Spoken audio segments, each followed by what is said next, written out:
Hola Kelly, buenas tardes.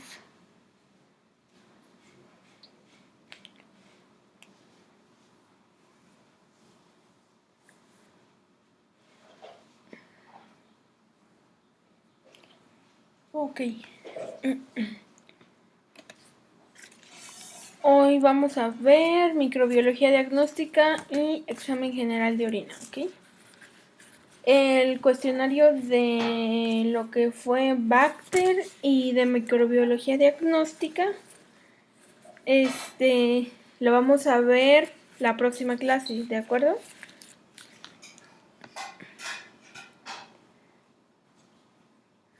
Ok, voy a comenzar a explicarte lo de microbiología diagnóstica.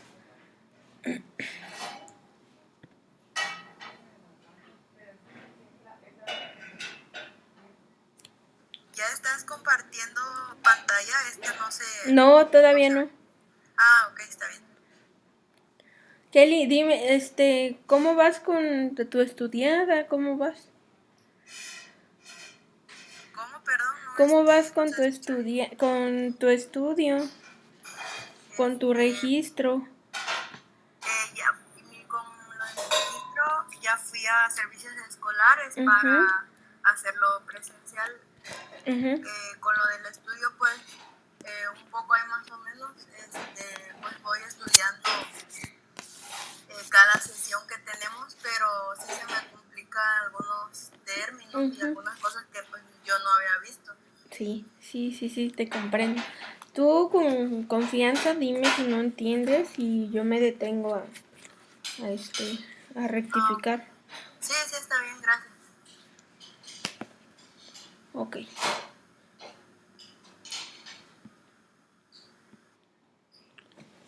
Ok, de la parte de microbiología diagnóstica vienen algunas condiciones preanalíticas y algunos cultivos que son de importancia. Entre ellos tenemos el coprocultivo, el exudado faríngeo, el cultivo de expectoración, el urocultivo, el diagnóstico de infecciones de tracto genital, ya sea exudado vaginal y exudado uretral, análisis de líquido cefalorraquídeo y el hemocultivo también. Ok. Para las condiciones preanalíticas del copro, las únicas muestras que se les va a hacer copro son heces diarreicas. Ninguna otra muestra que tenga consistencia normal se va a procesar, solo las heces diarreicas se procesan. Deben de ser al menos 10 mililitros de muestra o equivalente al tamaño de una nuez. Recordemos que la muestra debe ser por emisión directa, o sea, la deposición de las heces tienen que ser directamente al frasco. Debe ser en un frasco limpio, sin residuos de detergentes, en una muestra no mezclada con agua u orina. No se necesita de ningún conservador y en este caso lo que va a pasar es, llega tu muestra de coprocultivo y tu coprocultivo lo tienes que procesar dentro de las primeras 2 horas porque algunas bacterias sí se degradan. Como te decía, las muestras de coprocultivo, como son muestras que tienen gases, las podemos almacenar entre 4 y 8 grados hasta por 2 horas. Y el medio de transporte de muestras para coprocultivo por excelencia se llama medio de Katy-Blair. El medio de Katy-Blair es para conservar todas las bacterias patógenas y tiene un medio especial. Ok, en el caso de muestras que no se obtienen por emisión directa, se recomienda un hisopado rectal, bebés, ancianos y personas con discapacidad. Recordemos que a veces nos llevan coprocultivos para bebés y nos llevan el pañal. Ahí pues ya está mojado por la sustancia del pañal y también pues es mejor que se le realice un hisopado rectal al bebé. Como te comentaba, el medio de transporte recomendado para muestras de coprocultivo es el medio de Katy-Blair. Lo conocemos, es utilizado para muestras obtenidas por hisopado rectal y esta va a conservar viable a bacterias patógenas como Vibrio cholerae, Salmonella y Shigella. Este medio, como su nombre lo dice, es un medio de transporte y lo puedes almacenar a temperatura ambiente porque es un medio que contiene varios nutrientes de enriquecimiento para conservar la muestra viable.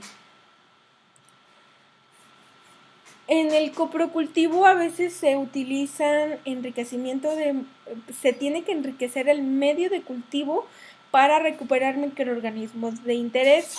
Entre estos tenemos el caldo tetrationato, que es un medio de enriquecimiento utilizado para incrementar la concentración de salmonela en muestras de heces. El caldo GN de Janja, medio de enriquecimiento exclusivo para desarrollo de salmonela y shigella. El agua peptonada alcalina, que es un medio de enriquecimiento para vibrio. Y en el coprocultivo, en el análisis, lo primero que vamos a hacer es ver cuál es la clínica de nuestro paciente, qué síntomas tiene, se le tiene que hacer un examen macroscópico también a la muestra, es pH, olor, consistencia de las heces, todo eso se tiene que realizar antes de sembrarlo. En el coprocultivo, las bacterias más frecuentes que vamos a encontrar en las heces va a ser Salmonella, Shigella, Escherichia coli y Vibrio cholerae. Medios de cultivo, recordemos que McConkey es para fermentación de lactosa, ocinazol de metileno también va a ser para fermentación de lactosa, Salmonella y Shigella va a ser para la producción de sulfuros. En el caso de Salmonella y Shigella, TCBS, que es exclusivo de Vibrio cholerae, y agar entérico de Hectoen, que es un medio de excelencia para el coprocultivo, que enseguida lo vamos a ver. El agar entérico de Hectoen es un medio de elección para el coprocultivo, o sea, este es selectivo para el desarrollo de Salmonella y Shigella y evalúa la fermentación de lactosa y sacarosa y la producción de sulfuros. El medio es de color verde aqua y cambia de color naranja por la fermentación de lactosa y de sacarosa, y las colonias van a tener un halo de color amarillo porque es la producción de sulfuro, o sea, tiene gases. Ok, para el exudado faríngeo, el paciente, recordemos que una de las condiciones para que nuestro paciente vaya en condiciones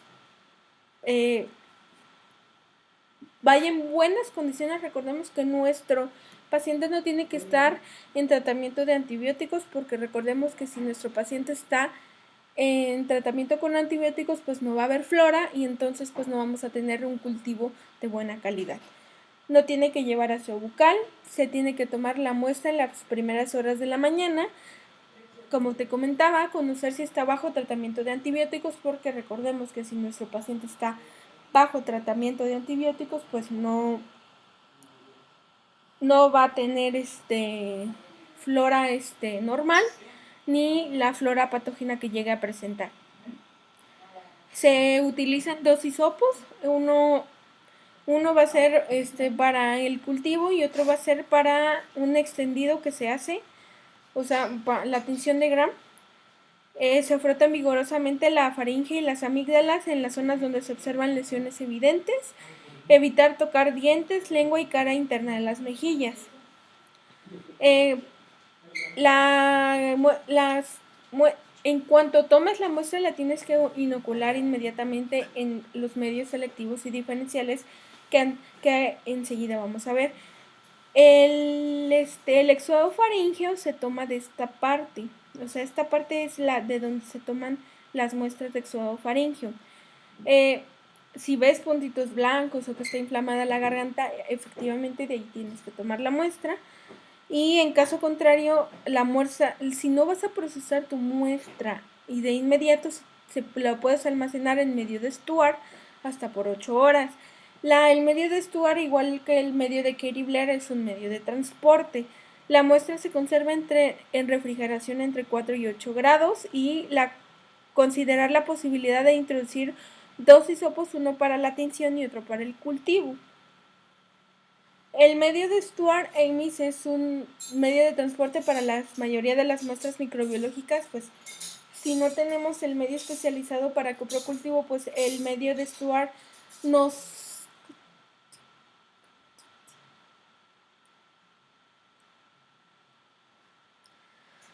El medio de Stuart es útil para conservar las muestras microbiológicas. Utilizado para muestras de exudado faríngeo, uretrales y vaginales. Conserva viables a Neisseria, Haemophilus influenza, Streptococcus pyogenes, Bordetella pertussis y Streptococcus pneumoniae. Ok.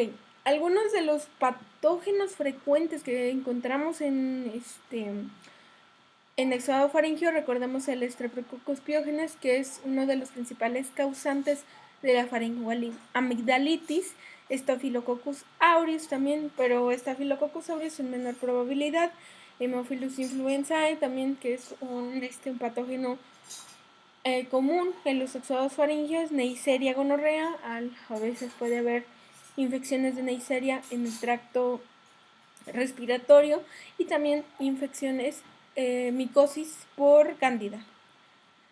Uno de los medios cultivos aquí que tenemos que estar de los esenciales, recordemos que de Staphylococcus pues tiene hemólisis. Recordemos que son 3 tipos de hemólisis: hemólisis alfa, hemólisis beta y hemólisis gamma. Recordemos que la hemólisis alfa es hemólisis parcial, la beta es hemólisis completa y la gamma no presenta hemólisis. Agar, sal y manitol, recordemos que es para Staphylococcus aureus, y el agar sangre para Streptococcus pyogenes. Gelosa chocolate, recordemos que es para Haemophilus influenza.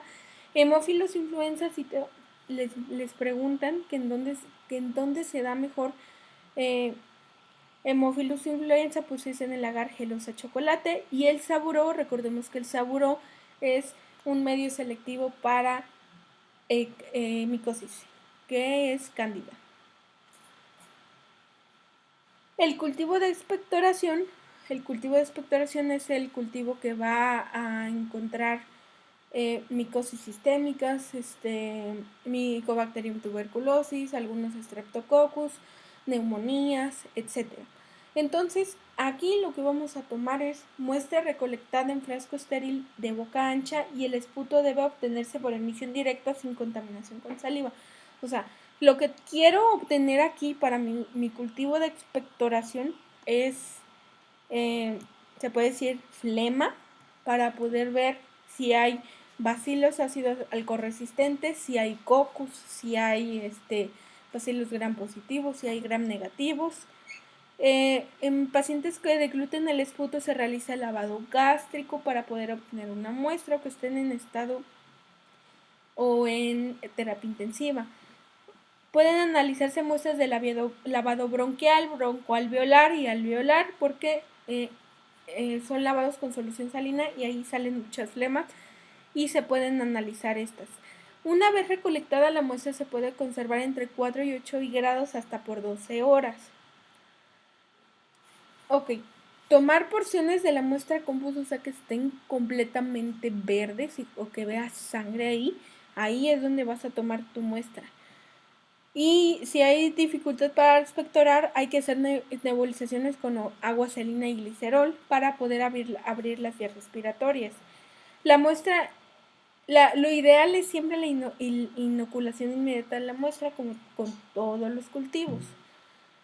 Aquí en cultivo de expectoración, como te decía, aquí vamos a encontrar Streptococcus pneumoniae, Mycobacterium tuberculosis también, Haemophilus influenza, micosis sistémicas como las que vimos en micología la clase pasada. Patógenos oportunistas también, como cuáles son Klebsiella y Proteus. Recuerda muy bien esos. Pseudomonas aeruginosa también es un patógeno oportunista. Igualmente, como en el cultivo en el exudado faríngeo, también encontramos agar sangre, agar gelosa chocolate, McConkey y saburó. En el cultivo de expectoración lo que vas a hacer también es una baciloscopía. La baciloscopía se realiza a través de la tinción de Ziehl-Neelsen. La tinción de Ziehl-Neelsen, recordemos que se hace con fuchsina carbofenicada, y esta fuchsina lo que va a ayudar es a fijar los bacilos ácido alcohol resistentes en color rosa. Se utiliza también un alcohol acetona para poder ¿cómo te diré? Como decolorar los bacilos y que solo queden los bacilos ácido alcohol resistentes. Entonces, y como medio de contraste para teñir las demás células que estén en la muestra, se utiliza azul de metileno.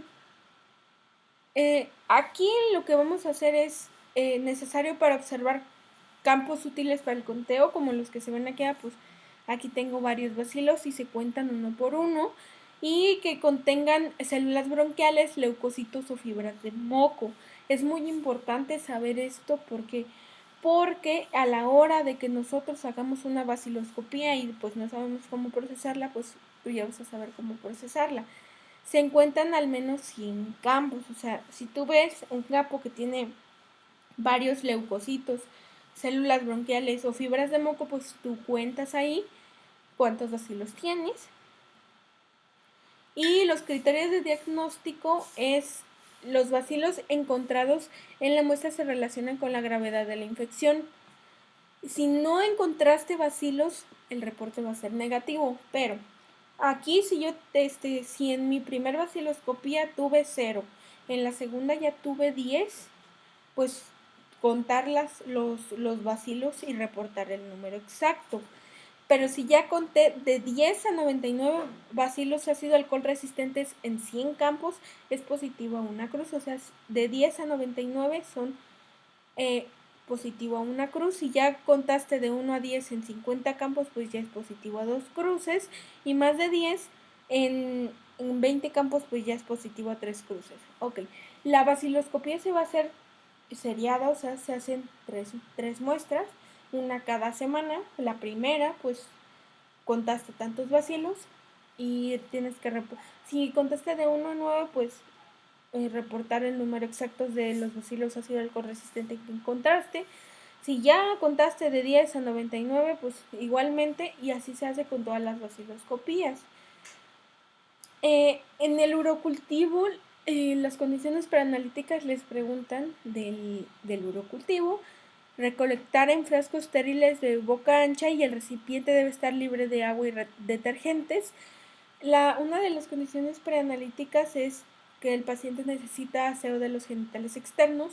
Igual el urocultivo tienes que estar informado si tu paciente está en tratamiento de antibióticos o si está utilizando óvulos o si está utilizando alguna crema antimicrobiana o antifúngica, para ver si se realiza el examen o no. Okay. En el examen, Kelly, les preguntan la orina de cuánto tiempo tiene que ser. Les ponen 3 opciones. La primera opción es orina de 24 horas conservada a 8 grados. La segunda opción es orina de chorro medio. Orina de chorro medio, ¿por qué? Porque en el examen general de orina, lo primero que vas a desechar es el primer chorro. ¿Por qué? Porque en el urocultivo lo que queremos ver es todas las células y todas las bacterias que estén en la vejiga. Entonces la orina de chorro medio es lo que ayuda a que esté completa la orina, porque si nosotros no desechamos el primer chorro, pues no nos sirve de nada.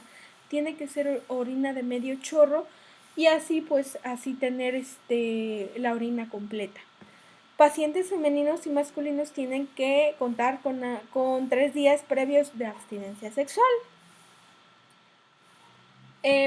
La muestra puede conservarse con sales de borato, pero solo para el urocultivo. También la muestra puede conservarse a temperatura ambiente hasta por 24 horas. Solo por 24 horas. No se recomienda refrigerar porque la formación de cristales, la formación de más colonias de bacterias o contaminación de la misma muestra. Y en pacientes que no pueden emitir una muestra de orina voluntaria, se puede hacer una punción suprapúbica y así obtener la muestra.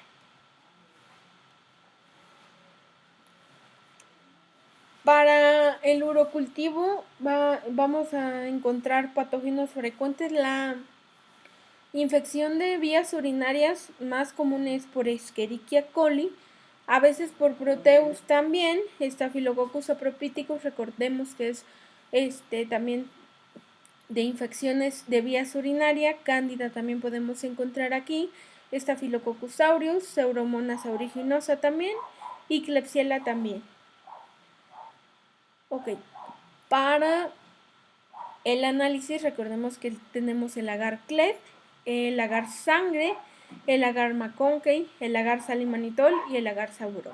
El agar sangre pues para los streptococcus, para el McConkey para las enterobacterias, el salimanitol para los estafilococcus y el saburo para cándida.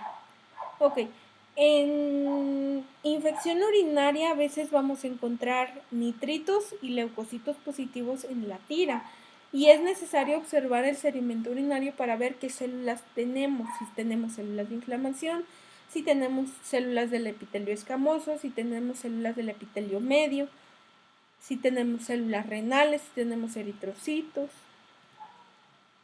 El agar CLED es un medio de desarrollo para patógenos urinarios especialmente.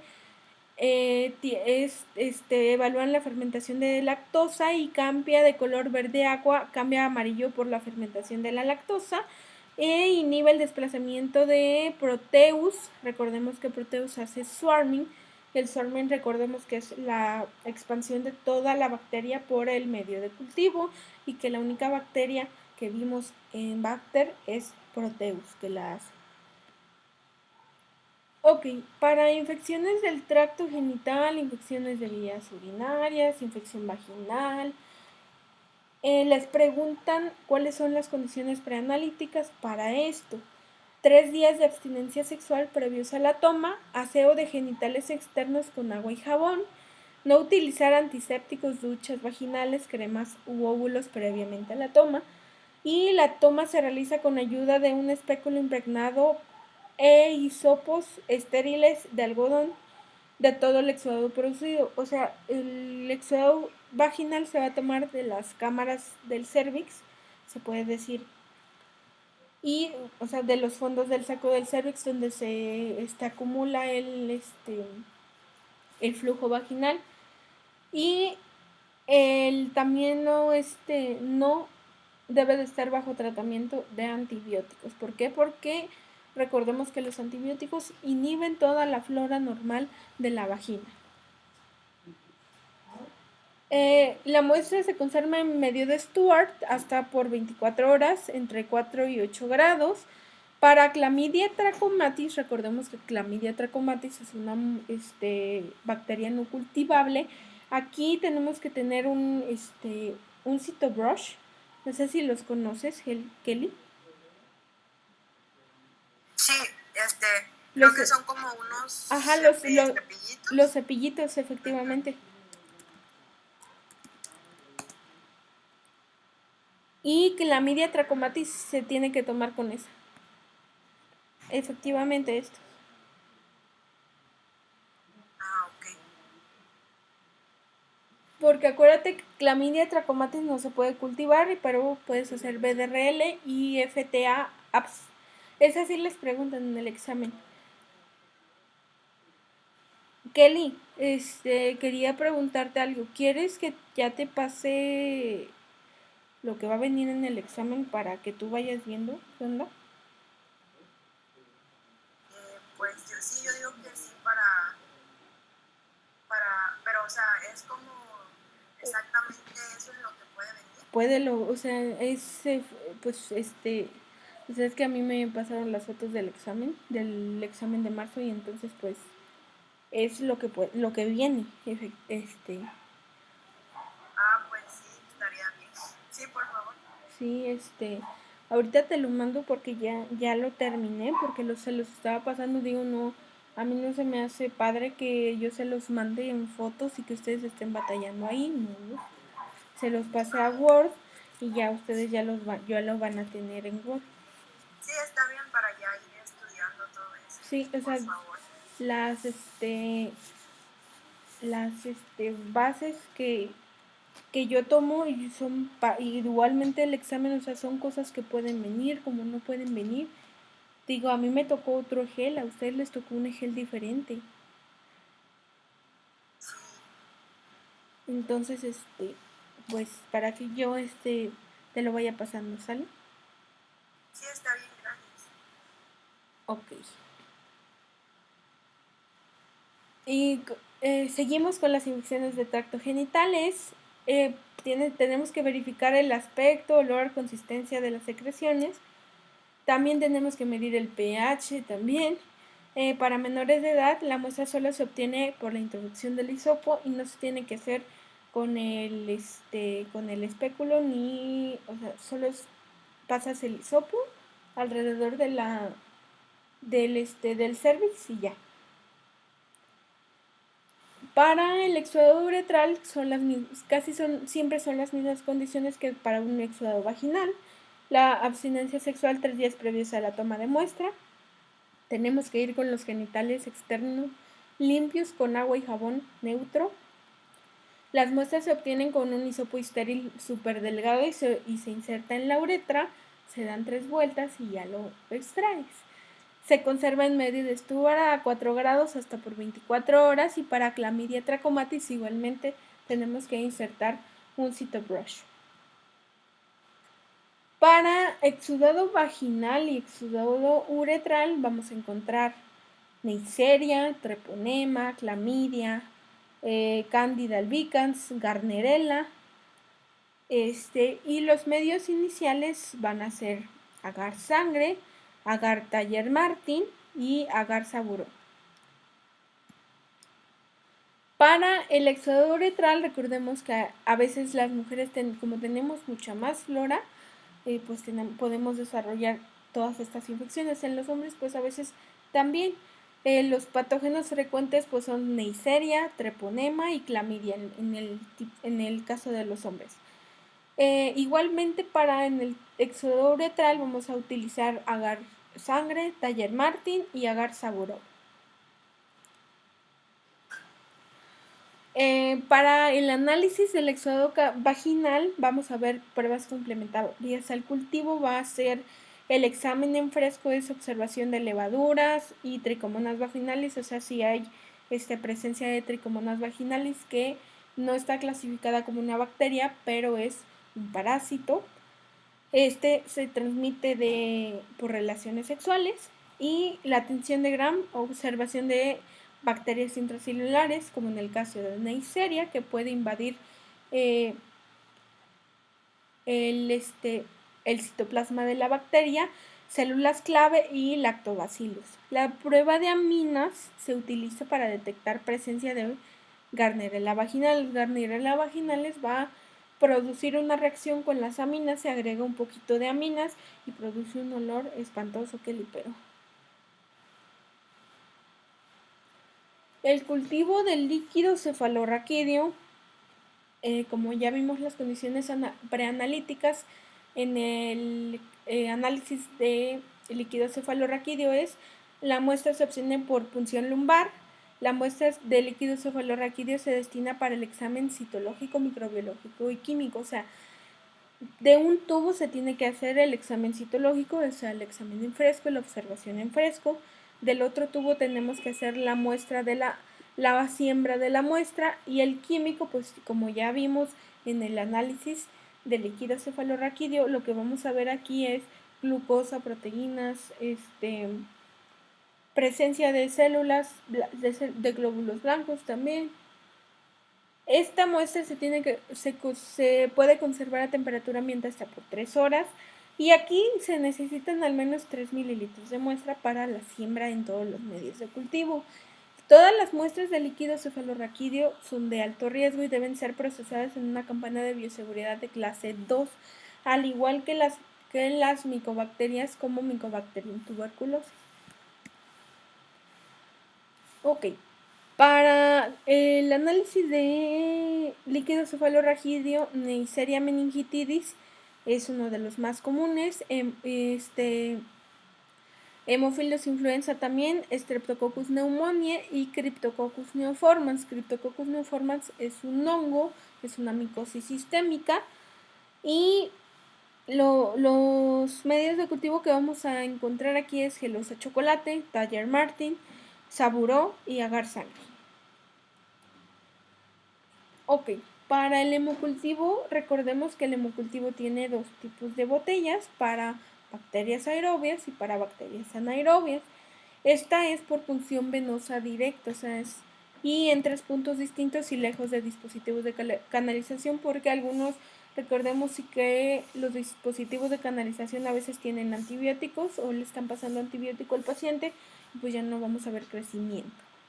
Se deposita en botellas de medio para hemocultivo y en estas botellas contienen poliatenol sulfonato de sodio, que en el caso BD maneja 2 tipos de botellas, maneja para bacterias aerobias y para bacterias anaerobias. Se requieren 10 mililitros de sangre para adultos y entre 2 y 3 mililitros para niños. Aquí los que vamos a ver con más frecuencia es Staphylococcus aureus, Enterococcus, Escherichia coli, Klebsiella y Pseudomonas. Los medios esenciales para la siembra del hemocultivo que queremos saber que si la bacteria fue gram positiva, gram negativa, aerobia, anaerobia, es Soya tripticasa y agar sangre. No sé si tengas alguna duda hasta aquí.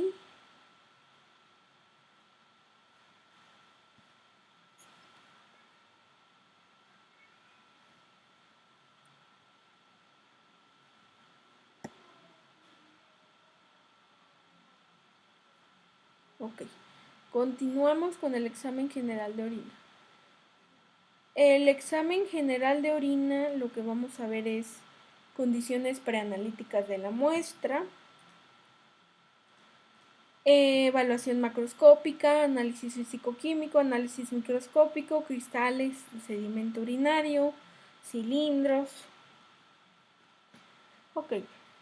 Entre las condiciones preanalíticas más importantes es el aseo de genitales externos con agua y jabón, abstinencia sexual de 3 días previos, recolectar la primera orina de la mañana, pero si la muestra va a ser aleatoria, recordemos que tiene que permanecer 4 horas en la vejiga al menos. Tiene que ser en un frasco estéril de boca ancha, sin residuos de jabones o detergentes. Tenemos que procesar la muestra las primeras 2 horas porque recordemos que algunos analitos se degradan y no se recomiendan utilizar conservadores. La muestra puede refrigerarse hasta por 24 horas. Como te decía, la refrigeración incrementa la sedimentación de cristales y proteger la muestra de la luz por la degradación de la bilirrubina. En la evaluación macroscópica lo que vamos a evaluar es color, aspecto y nada más. En color lo que vamos a ver es amarillo pálido, es un color normal, incolora es consumo reciente de líquidos, amarillo oscura, orina concentrada por falta de líquidos, naranja es presencia de bilirrubina, consumo de medicamentos, rosa o rojo, presencia de eritrocitos o colorantes, café, presencia de hemoglobina o bilirrubinas oxidadas y falla en el metabolismo de la fenilalanina. En el aspecto lo que vamos a evaluar es qué tan turbia esté la muestra. El aspecto tiene que ser claro, es de una orina normal, turbidez ligera, cristales o células epiteliales en grandes cantidades, turbidez patológica, gran cantidad de cristales abundantes, leucocitos, microorganismos, células epiteliales de diferentes sitios y proteínas. En el análisis físico-químico lo que se va a evaluar es densidad, pH, con la tirada reactiva, lo que vamos a ver es aquí.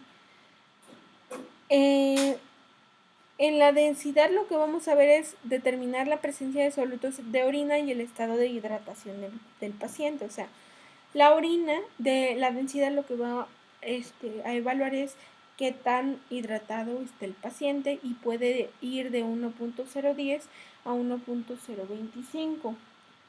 Valores anormales, lecturas inferiores a 1.010 se considera consumo elevado de líquidos y en lecturas superiores a 1.025 indican probable deshidratación. Les van a preguntar de algunos indicadores que utilizan las tiras de orina. En el caso de la densidad utilizan azul de bromotimol y polielectrolitos. En el pH es determinar si hay acidosis y riesgo de formación de cálculos, porque El pH nos va a determinar si nuestros cristales en orina son patológicos o no. Los valores normales van de 5 a 6.5. Recordemos que la orina en casi todos los casos es ácida y en los casos que es alcalina, pues es cristales que podrían presentarse en orina si la orina está alcalina. En algunos indicadores utilizan rojo de metilo y azul de bromotimol para la presencia de pH. Las proteínas determina la presencia de proteínas en orina y su relación con la insuficiencia renal. Recordemos que en el caso de las proteínas, del caso de las proteínas y en el caso de insuficiencia renal, pues va a haber exceso de proteínas en orina, o sea, va a haber una orina espumosa con como si fueran cúmulos, se pueden formar. Valores normales va a ser negativo o trazas y valores anormales fallas en la filtración glomerular, en la reabsorción tubular y en pacientes con insuficiencia renal, hipertensión y dietas ricas en proteína.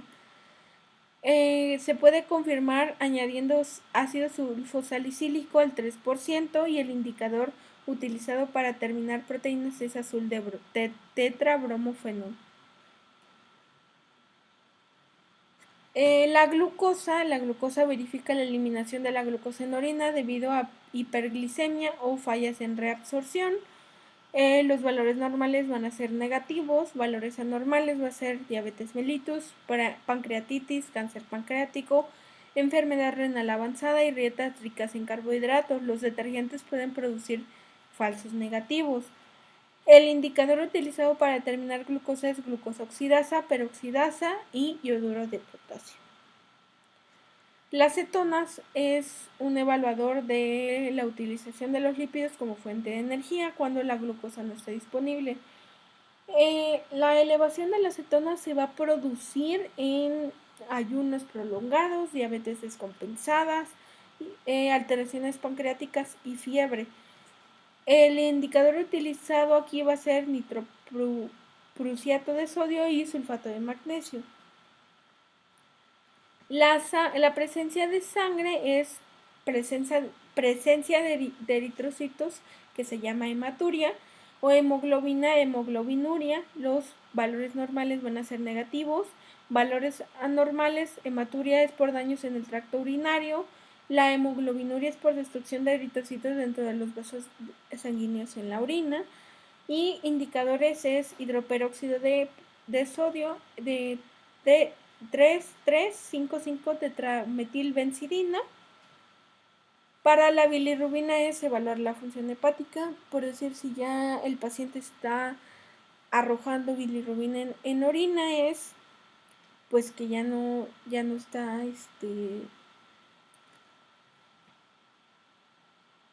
haciendo bien el metabolismo de la bilirrubina. Los valores normales va a ser anormales, va a ser causado por la obstrucción biliar, por cálculos biliares, cáncer hepático, hepatitis, cirrosis. La bilirrubina debe determinarse de inmediato ya que se degrada con la luz ultravioleta y los indicadores son 2,4-diclorofenildiazonio y ácido oxálico. El urobilinógeno es evaluar la función hepática y la hemólisis intravascular. Y los valores normales son negativos y los valores anormales es enfermedad hepática temprana, hepatitis, cirrosis, carcinoma hepático y hemólisis intravascular. Se obtienen falsos negativos cuando la muestra no se protege de los rayos UV. Los nitritos es una forma de evaluar las infecciones de vías urinarias. Recordemos que Escherichia coli degrada nitratos a nitritos, entonces una infección por vías urinarias por Escherichia coli pues nos va a dar nitratos positivos. Infección por bacterias que reducen nitratos a nitritos y verificar siempre por observación microscópica porque hay microorganismos negativos a las pruebas. Los leucocitos es verificar procesos inflamatorios en el tracto urinario, ya sea por alguna infección, por alguna patología que esté afectando el tracto urinario. Los valores normales son negativos, los valores anormales, presencia de leucocitos en este caso neutrófilos, debido a que hay procesos infecciosos o procesos inflamatorios en los que hay microorganismos. Procedimiento general: se necesitan entre 10 y 15 mililitros de orinas y conservadores y de recolección reciente. Mezclar la muestra antes del análisis para recoger todas las células que se hayan quedado en el frasco. Depositar en un tubo de ensayo, centrifugar por 5 minutos entre 5.000 y 5.000 revoluciones por minuto. Decantar el sobrenadante. Tomar una gota del sedimento urinario y depositar en portaobjetos y observar.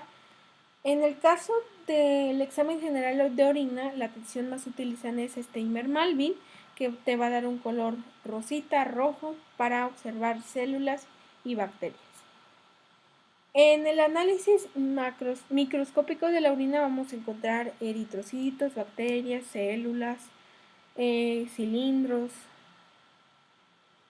cristales. Ok, en el caso de los eritrocitos son células redondas sin núcleo que no se tiñen por colorantes habituales ni por la tinción de Steimer-Malvin. El valor normal es de menor de 5 células por microlitro o menor de 2 células por campo de 40X.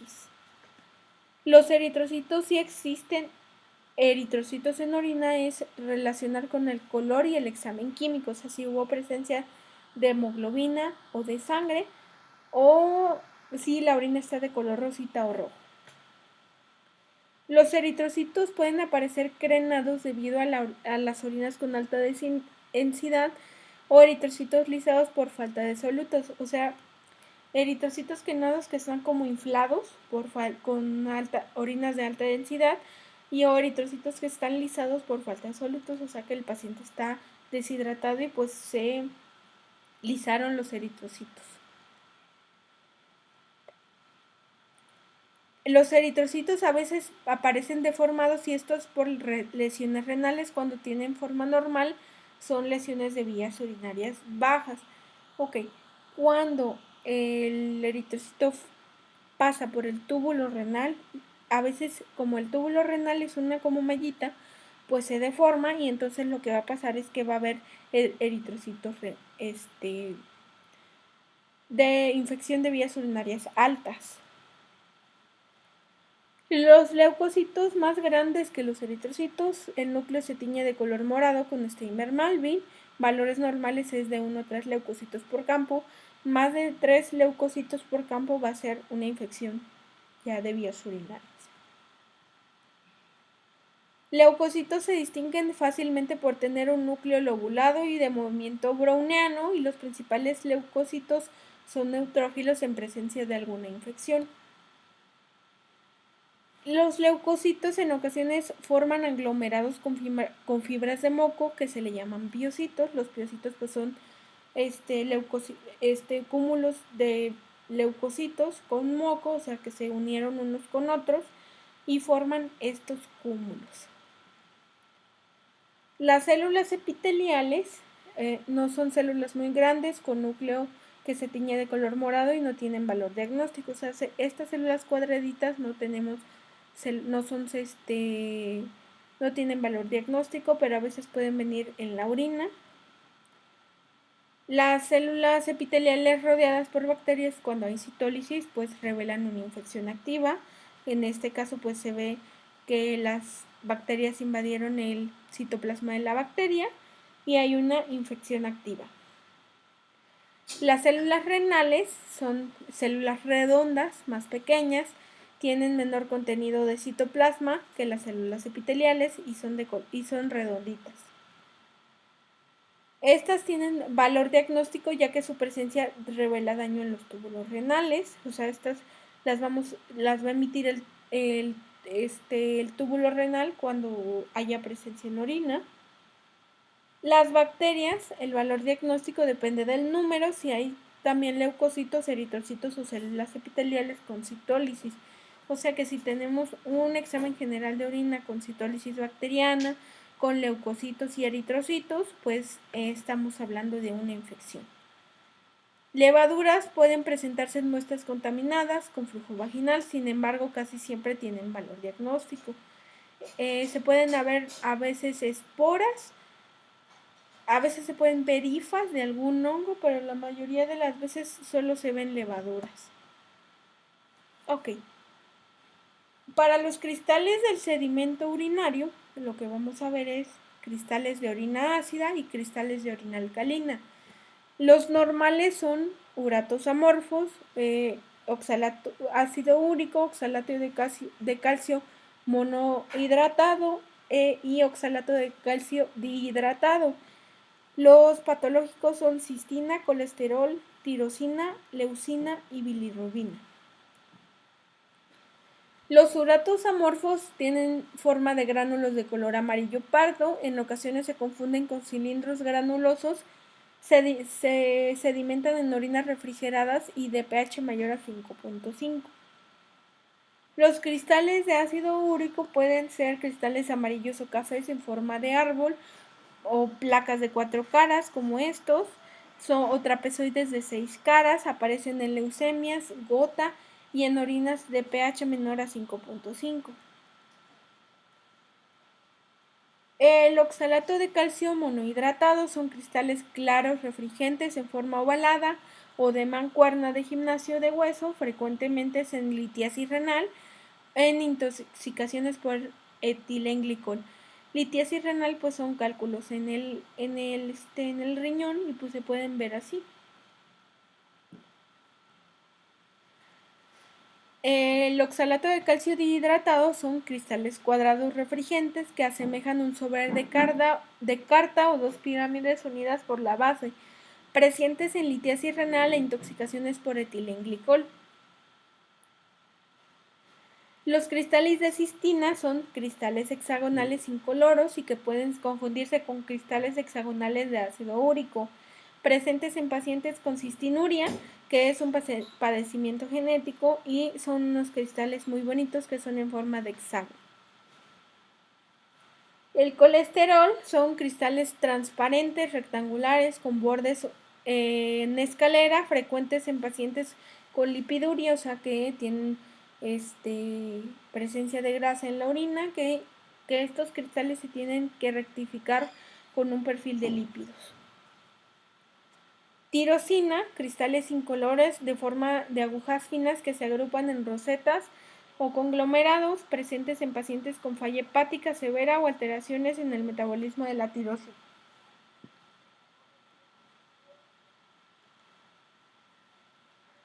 Leucinas son cristales esféricos de color amarillo con círculos concéntricos que parecen un huevo de Ascaris lumbricoides, presentes en falla hepática severa y casi siempre acompañados de cristales de tirosina. O sea, estos dos están relacionados.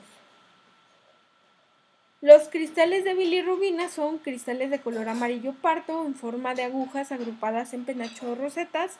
En ocasiones pueden aparecer como gránulos amarillos frecuentes en falla hepática y en orinas que dan positivo a bilis. O sea que ya estás desechando bilirrubina por la orina. Los cristales de orina alcalina son cristales normales, que son fosfato amorfo, fosfato de calcio, fosfato triple, biurato de amonio y carbonato de calcio. Los fosfatos amorfos pues casi tienen la misma forma que los uratos amorfos, o sea, son cúmulos, pero estos son un poquito más abundantes. Los fosfatos amorfos son de forma granular, parecidos a los uratos amorfos y se distinguen por el pH de la orina. Estos no tienen valor diagnóstico al igual de los uratos amorfos. El fosfato de calcio tiene cristales en forma de placas planas o prismas que se agrupan en forma de rosetas, frecuentes en litiasis renal, pero sin importancia clínica. Tienen formita de roseta o de asterisco. El fosfato triple o estruvita son cristales rectangulares transparentes en forma de ataúd. No tienen significancia clínica, aunque suelen ser muy frecuentes en infecciones por proteos. Los cristales de biurato de amonio son cristales de color amarillo o café con forma de raíz, parecen unas raíces o parecen camotes. De esfera con proyecciones puntiagudos es frecuentemente encontrarlos en muestras almacenadas por largos periodos de tiempo y estos no tienen valor clínico. El carbonato de calcio son cristales esféricos o de forma de mancuerna. De gimnasio de huesos son refringentes y no tienen valor clínico tampoco. Los cilindros urinarios, los cilindros son, son acumulaciones de proteínas en la orina. Entre ellos tenemos a los cilindros hialinos, a los cilindros eritrocitarios, leucocitarios, grasos, serios. Los cilindros hialinos son síndromes redondeados incolores con colorante de Steinmer-Malvin, se tiñen de color rosa pálido y aumentan en insuficiencia renal crónica, infecciones renales y falla cardíaca. Los cilindros eritrocitarios son cilindros que son acúmulos de eritrocitos, son cilindros de color rojizo naranja compuestos por eritrocitos o residuos de eritrocitos presentes en infecciones renales y daño glomerular, y es necesario verificar positividad a sangre y tira reactiva.